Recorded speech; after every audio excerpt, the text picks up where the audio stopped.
Good morning everybody and welcome back to my channel. Today I'd like to present before you a traditional fish recipe, but it's a very spicy sort of a fish recipe which can be traced back to might be all the grandmothers of Assamese people. I mean talking about Assam. Right, so this is something that our grandmothers used to make and I want to show it before you so that you can try it at home and really enjoy good spicy fish curry, that also with the nutritional value with the vegetables around. For that, what I have done is that these are the ingredients. I have taken here a rohu fish. You can choose any variety of river fish that is available, and of course here what I have done is that taken around 3 big potatoes and just make huge chunks of the potatoes and boiled in water for just 2 whistles. They are not fully mushy, just for 2 whistles with some salt there.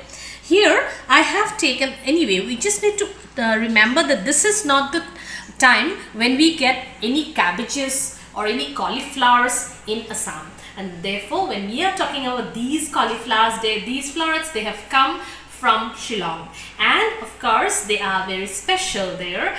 But nowadays what we have is the problem of the smell that you get in the cabbages. For that, I'll just show you a trick how I normally do it in my place, because with the smell of cabbages we do not like it. So I want to show you how we actually do it here to remove that, that nasty smell that we get because of the pesticides that they use there. So what we boil some water and drop the florets there with some salt, and we boil it, say 3 or 4 minutes. We are not cooking it, we're just getting rid of all the pesticides that might be there, and most importantly the nasty smell. So these are the florets there which are cooked, not cooked, but in warm water. We had actually heated it up.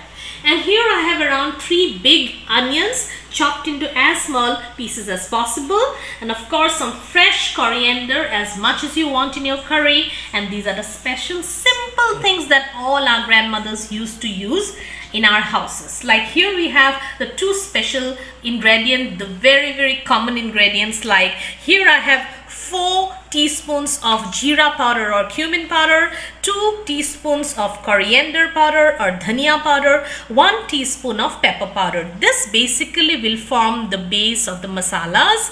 And apart from that, I have added something different because nowadays we all like a little color in our dishes. I'm using Kashmiri red chili powder just for the color, and the magic will be done with some grains of, these are the grains of sugar there. And of course another ingredient, that is the green peas, fresh green peas available in the market now. We will also need 1 bay leaf and chilies, green chilies. We are avoiding the red chili here, and 1 teaspoon of ginger garlic paste.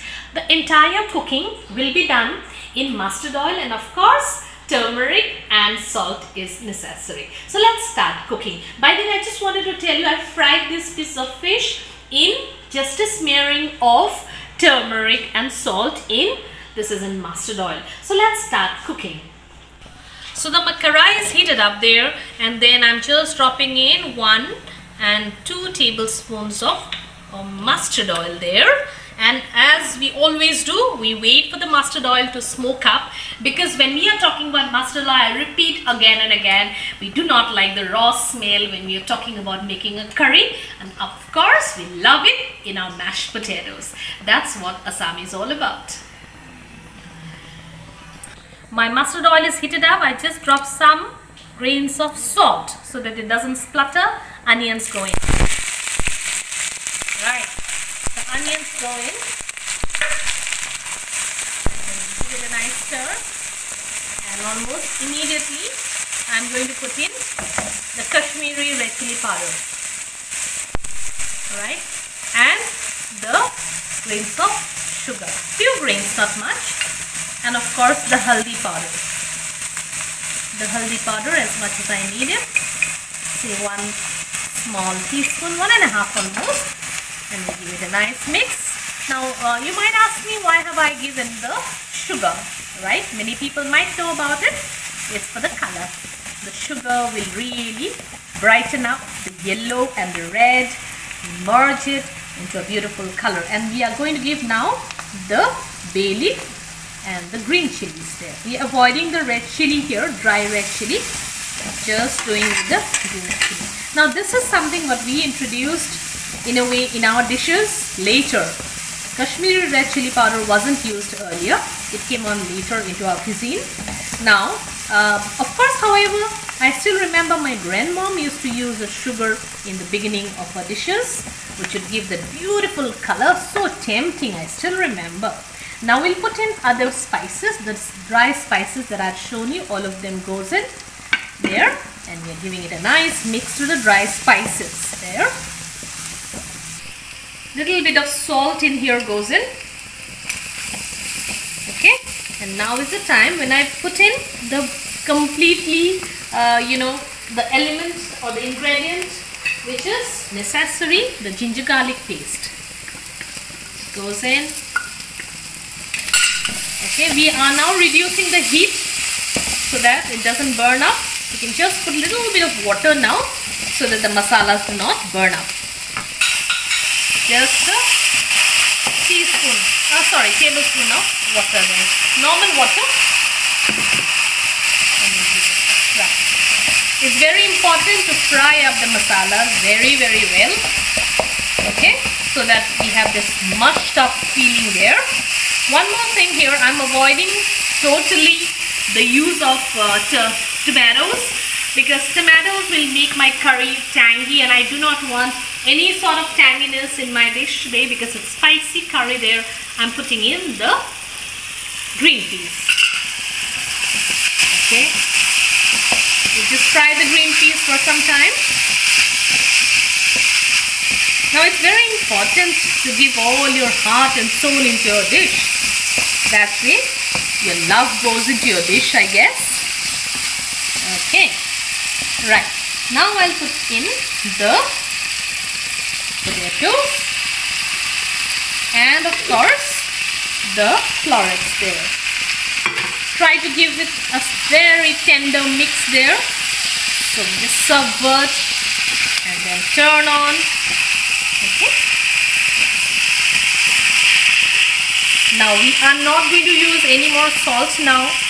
There's salt when we boil the potatoes. There's salt in the florets there, and we already gave some salt in the green peas. And next thing that will happen is that we are going to put in the pieces of fish later on, and the fish has been smeared with salt and fried. So we're just reducing the heat and now covering it and cooking for some time, say 3 or 4 minutes. So after almost 4-5 minutes, this is how it looks. And once it gets stuck, starts getting stuck to the bottom, this is the time when you put in water. Now we're going to put hot boiling water. Alright, so almost more than half a liter that I put in, because we're going to have it with steamed rice. So this will serve the purpose of curry. Therefore we want it in an extra quantity. So I put in there. Now we're not putting any salt. And what we're going to do next is that almost immediately put in the fish pieces there. Okay, and let the fish pieces give out its flavors to the curry and boil along with the curry and cook along with the curry. Now we cover it up and let it be boiling there for quite some time. It may reduce in quantity, the water. We'll put in another time some more water, but as for now we just shut it down, in fact cover it up and close in for almost 4 to 5 minutes. So almost after 7 or 8 minutes, this is how it looks. Now at this stage you can check for the salt, and if the salt is fine you can always take it out, otherwise given the required amount of salt, but the color says the salt is perfect. It's lovely. It's done. The chili is perfect, the salt is perfect, everything is perfect. We can break 1 or 2 potatoes to make the curry thicker. Otherwise, if you look at the consistency, it's perfect. The color is perfect. Okay, and now we just after closing, shutting it down, the flame, we are going to put in the coriander leaves. So the coriander leaves go in now, and then we shut. It's already shut down and it's ready to be served. Just take out the bay leaf. That's my spicy fish curry with vegetables ready for you to be eaten and really savored. I hope you like this recipe of mine. It has come down authentically, traditionally Assamese. Do try it out. Give it a like and a thumbs up. Send me your photos with these things done up. And of course, I love to share them. Thank you so much for watching and subscribe to my channel if you haven't.